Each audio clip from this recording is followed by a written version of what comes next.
मेरा ख्याल है कि कुछ और थोड़े सोचे।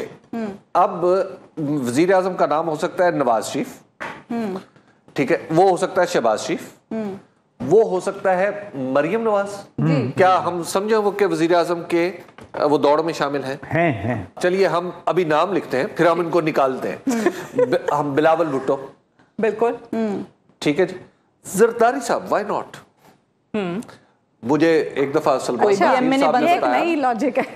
तासीर साहब ने बताया कि जब कहते एक दफा हम बैठे हुए थे, अभी इलेक्शन हुआ था 2008 का, तो मरी में बैठे हुए थे, तो मैंने उनसे पूछा, जरदारी साहब ये बताएं कि कौन शख्स होगा जो आप समझते हैं सदर बनेगा?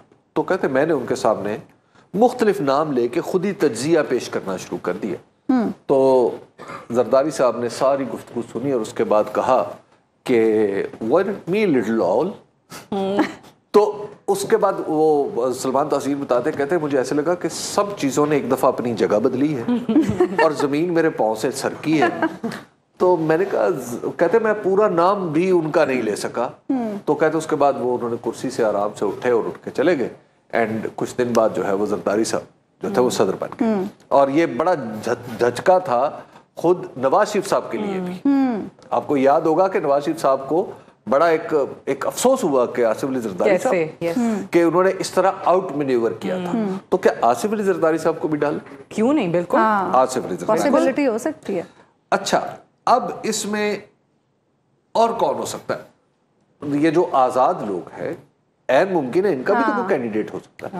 आएगा, मुझे तो लगता है आएगा इनका कैंडिडेट। मियां अजहर, सलमान अकरम राजा, अगर जीत गए सलमान अकरम राजा, बैरिस्टर गौहर। शेर अफजल मरवत के बारे में क्या ख्याल है? अब तो वो भी नशिस्त जीत गए। शेर अफजल मरवत। अच्छा, सोच है कि हम इसको, मेरे ख्याल में जिस तरह का वजीर आजम आप बना रहे हैं ना, तो हम में से भी किसी का नाम लेते हैं। नहीं, आप सोचे गौहर साहब, गौहर हो सकते हैं। हबीब साहब अतर को बनाना है, उतने अरसे से कोशिश कर रहे हैं। असद कैसर। और मेरा ख्याल है कि अगर हम देखें तो शायद असद कैसर वो ज्यादा सूटेबल है।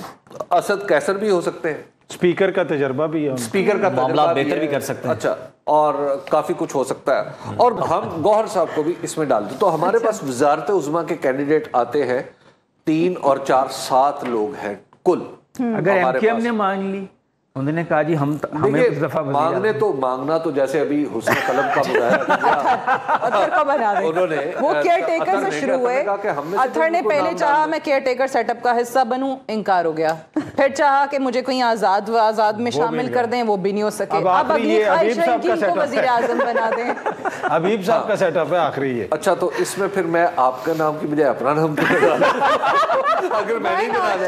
ये आपने वही किया जो जरदारी साहब ने सलमान तासीर साहब के साथ। ख्वाहिशें चेक करें ना आप दोनों की, तो वजारत उज़्मा की कुर्सी या पे मेरा बैठा ख्याल किसी खातून को भी वजारत उज़्मा पे दी जा सकती है। मुझे शौक कोई ऐसी ख्वाहिश नहीं। तो अगर इस तरह ही मिल रही है तो इस तरह भी जा सकती है। हम बांट रहे हैं ना, हम तो। अच्छा, हम तो अभी पेपर में बांट रहे हैं, पेपर पे बांट। अब आप देखिए कि इसमें अगर आप इम्कानात का जायजा लें तो सबके बराबर है। अच्छा, उसकी वजाहत करें हबीब साहब, कैसे बराबर है? नंबर्स देख लें, नंबर देख लेना, आप नंबर्स देख लें ना, आपके जो नंबर्स हैं वो यही सजेस्ट कर रहे हैं कि सबके बराबर है। अच्छा, अभी आप थोड़ी देर में देखिएगा कि पीपल्स पार्टी का नंबर पीएमएलएन के करीब चला जाएगा। अच्छा जी, तो जिन्हें ऑफर दी जा रही है अभी साहब, फिर वो ऑफर करेंगे आगे? अभी नहीं, अभी वो करीब चला जाएगा। और उसके बाद आप ये देखिएगा कि जो आजाद है, मिसाल के तौर पे रजा हयात हराज, वो कहां जाएंगे? रजा हयात हराज मतलब वो पीएमएलएन की तरफ भी जा सकते हैं इक्वली, और उस दूसरी तरफ भी जा सकते हैं। शहनशाह आलम अंकल साम से भी सबसे अच्छे ताल्लुकात उन्हीं के। किन के?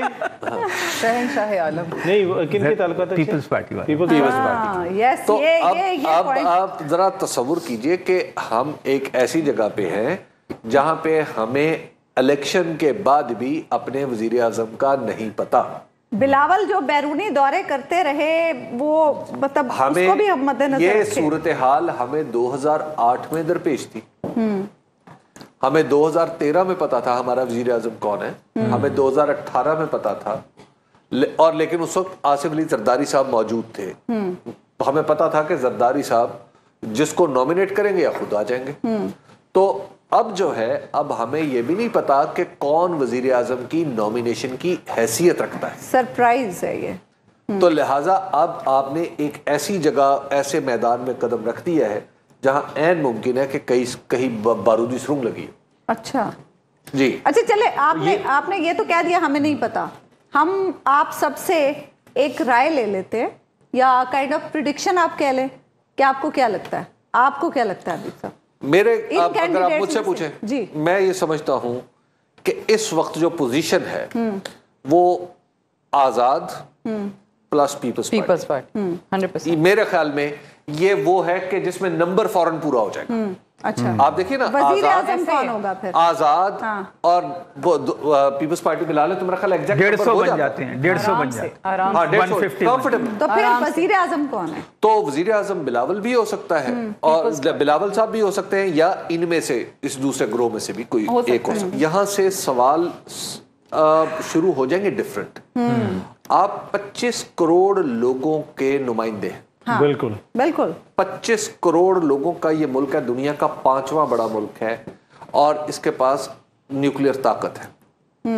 आप इस मुल्क को इस तरह ज्यादा देर के लिए बीच में नहीं छोड़ सकते। सही बात है। और जो पीएमएलएन है उसने जो कुछ करना था कर लिया।